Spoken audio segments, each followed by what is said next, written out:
بسم اللہ الرحمن الرحیم۔ حضرت عباس علیہ السلام امام حسین علیہ السلام کی فوج کے سپہ سالار اور جرنیل تھے۔ آپ امام حسین علیہ السلام کے بھائی تھے اور آپ نے امام حسین علیہ السلام کے اوپر اپنی جان کا نذرانہ پیش کیا۔ شہادت کا منظر آپ سب کو پتہ ہے کہ حضرت عباس علیہ السلام نے اپنے دونوں بازو امام حسین علیہ السلام کے اوپر قربان کر دیے اور آپ کے بازو قلم کر دیے گئے تھے۔ روایات میں ملتا ہے کہ وہ ملعون جس نے مولا عباس علیہ السلام کے بازو کو قلم کیا تھا، بعد میں مختار سقفی نے اس کو عبرت کا نشان بنا دیا۔ جب مختار کی حکومت آئی تو مختار نے عبداللہ شاکری اور عبداللہ بن کامل کو حضرت عباس کا دایاں بازو قلم کرنے والے یزید بن ورقہ کو گرفتار کرنے کے لیے بھیجا۔ ان دونوں نے جا کے اس کے گھر کا محاصرہ کر لیا، جس کی وجہ سے وہ ملعون مست خور حالت میں ہاتھ میں ننگی تلوار لیے گھر سے باہر بھاگنے لگا۔ یہ صورتحال دیکھ کر سب نے مل کر اسے گرفتار کر لیا۔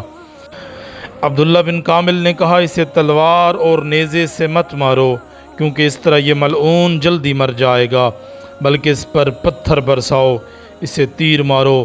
لوگوں نے ایسا ہی کیا، جس سے وہ شدید زخمی حالت میں زمین پر گر پڑا۔ عبداللہ بن کامل کے حکم سے آگ روشن کی گئی اور اس ملعون کو زندہ اس آگ کے اندر جلا دیا گیا۔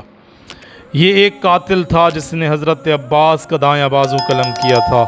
اسی طرح ایک اور ملعون جس کا نام تاریخ میں حکیم بن طفیل آیا ہے، اس نے حضرت عباس علیہ السلام کا بایاں بازو قلم کیا تھا اور خود ہی لوگوں کے درمیان بیٹھ کے کہتا تھا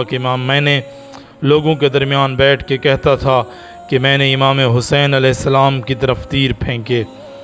جب حضرت مختار کو پتہ چلا، حضرت مختار نے عبداللہ بن کامل کو اس کی طرف بھیجا۔ جب حضرت عبداللہ بن کامل نے اس ملعون کو گرفتار کر لیا تو عبداللہ بن کامل کو معلوم ہوا کہ کچھ بزرگ علاقے کے لوگ جا کے اس حکیم بن طفیل کی سفارش کر رہے ہیں مختار کے پاس کہ مختار اسے مارو مت، اس کو چھوڑ دو یا کم از کم اس کو جیل میں ڈال دو۔ جب عبداللہ بن کامل کو یہ ساری باتیں پتہ چلی تو عبداللہ بن کامل نے کہا کہ میں اس کو مختار کے پاس نہیں لے کے جاؤں گا، شاید مختار لوگوں کی وجہ سے اس کو معاف کر دے، میں یہیں اس کو واصل جہنم کر دیتا ہوں۔